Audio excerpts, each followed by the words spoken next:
Okay, fine. The reason I've actually put it down in this manner is really to say that monitoring involves a process and there needs to be responsibility assigned, right?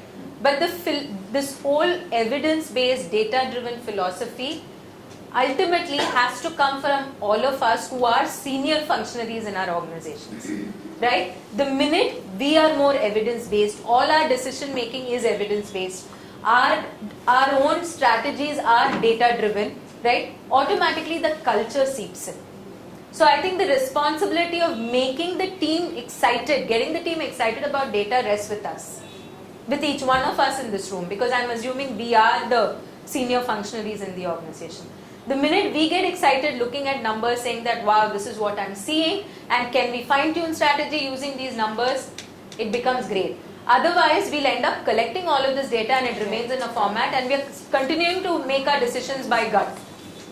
Right? I'm not saying don't use our gut. I'm sure it works in a lot of places. I still hire by gut. I look at the CV, fantastic CV, we go through rounds and rounds of interviews and then we say, you know what, I don't think so. Where is a rational answer? There's no. So yes, we do use our gut as well, but when it comes to decision making about processes and especially about strategy, the more evidence-based and the more data-driven we become, the easier it is to scale.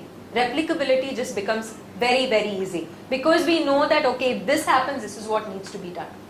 We're kind of arriving at that, right? And we're putting down the assumptions. We're giving us enough flexibility. We're giving ourselves that flexibility. So the culture needs to begin with each one of us over here, right? Like a lot of people said here, collecting data really is everybody's business in the organization. Each one of us, the minute we are doing something, needs to get documented. We have to be able to document, right? I've gone and met a potential funder. I've gone and met a potential partner. I'm coming back. I'm documenting that meeting. I'm putting it down so that it's there. Right? Tomorrow if something happens, I'm no longer with the organization, that information is available. So collecting data really is everybody's business.